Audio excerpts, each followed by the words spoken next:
दोस्तों, आप सभी का स्वागत है जी के विद सक्सेस चैनल पर। लूसेंट प्राचीन भारत का एक बहुत ही महत्वपूर्ण चैप्टर सीमावर्ती राजवंश का अभ्युदय को हम लोग बहुत ही सरल भाषा में पढ़कर याद करने का और समझने का प्रयास करेंगे। तो सीमावर्ती राजवंशों का अभ्युदय कैसे हुआ? तो इस वंश में पहला वंश पाल वंश के बारे में हम लोग पढ़ते हैं। पाल वंश का संस्थापक गोपाल था और इस वंश की राजधानी मुंगेर थी।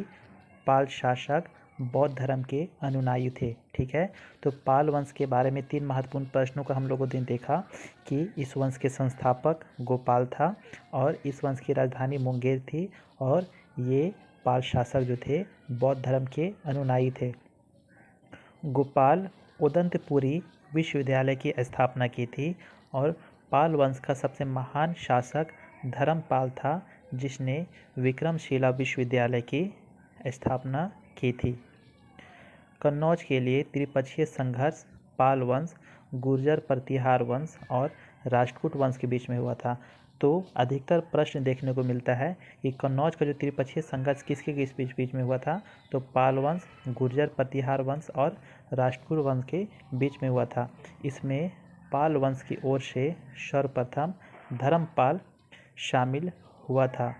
11वीं सदी के गुजराती कवि सोठल ने धर्मपाल को उत्तरापद की उपाधि से संबोधित किया। तो उत्तरापद की उपाधि से किसे संबोधित किया गया? धर्मपाल को सोठल के द्वारा।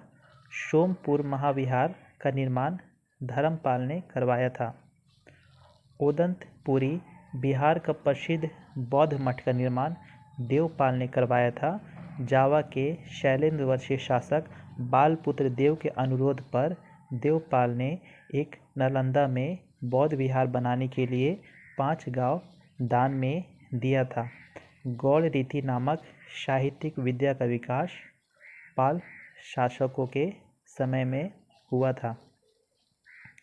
सेन वंश की स्थापना सामंत सेन ने राढ़ में की थी। इसकी राजधानी नादिया थी। ठीक है, और सेन वंश के प्रमुख शासक विजय सेन, बल्लाल सेन और लक्ष्मण सेन थे। सेन वंश का प्रथम स्वतंत्र शासक कौन था? तो वो विजय सेन था जो कि शैव धर्म का अनुयायी था। ठीक है, सेन वंश की स्थापना तो सामंत सेन ने की थी, लेकिन अगर प्रथम स्वतंत्र शासक की बात करें तो वो विजय सेन था। दान सागर अद्भुत सागर नामक ग्रंथ की रचना सेन शासक बल्लाल सेन ने की थी। यहाँ पर 2 ग्रंथ की बात की गई है, दान सागर और अद्भुत सागर। तो इसकी रचना बल्लाल सेन ने की थी। अद्भुत सागर को लक्ष्मण सेन ने पूर्ण रूप दिया था। लक्ष्मण सेन की राजसभा में गीत गोविंद के लेखक जयदेव, पवन दूत के लेखक धोई और ब्राह्मण सर्वस्त्र के लेखक हलायुध रहते थे। तो लक्ष्मण सेन के दरबार में जयदेव, धोई और हलायुध रहते थे। इन्होंने जैसे गीत गोविंद के लेखक जयदेव, पवन दूत के लेखक धोई और ब्राह्मण सर्वस्त्र के लेखक हलायुध थे। हलायुध लक्ष्मण सेन का प्रधान न्यायाधीश एवं मुख्यमंत्री था।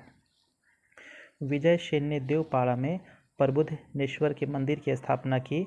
सेन राजवंश प्रथम राजवंश था जिसने अपना अभिलेख सर्वप्रथम हिंदी में उत्पन्न करवाया था। लक्ष्मण सेन बंगाल का अंतिम हिंदू शासक के रूप में जाना जाता है। बात करते हैं कश्मीर के राजवंश की। तो कश्मीर पर शासन करने वाला पहला शासक वंश कालक्रम से इस प्रकार था: कारकोट वंश, उत्पल वंश, लोहार वंश। ठीक है, तो कश्मीर पर 3 वंशों ने शासन किया, जिसमें सबसे पहले कारकोट वंश था, उसके बाद उत्पल वंश और सबसे बाद में लोहार वंश। 627 में दुर्लभ वर्धन नामक व्यक्ति ने कश्मीर में कारकोट वंश की स्थापना की।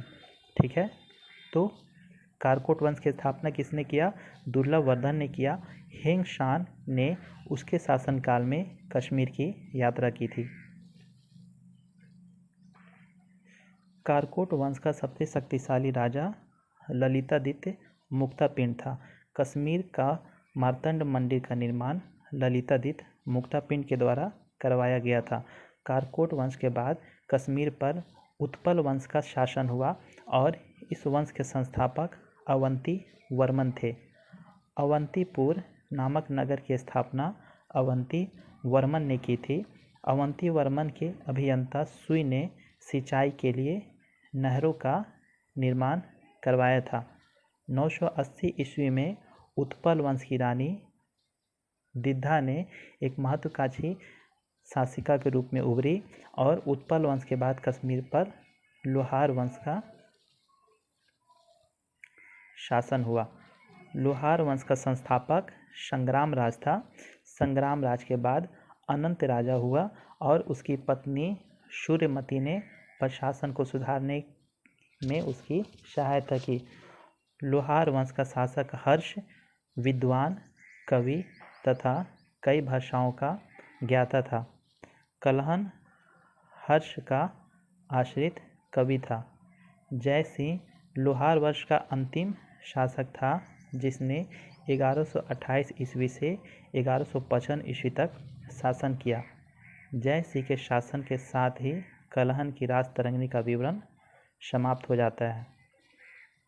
यहाँ पर एक कामरूप का वर्मन वंश की बात करते हैं तो 4वीं शताब्दी के मध्य कामरूप में वर्मन वंश का उदय हुआ। इस वंश की प्रतिष्ठा का संस्थापक पुष्यवर्मन था। इसकी राजधानी प्रयाग ज्योतिष नामक स्थान पर थी। कालांतर में कामरूप पाल साम्राज्य का एक अंग बन गया।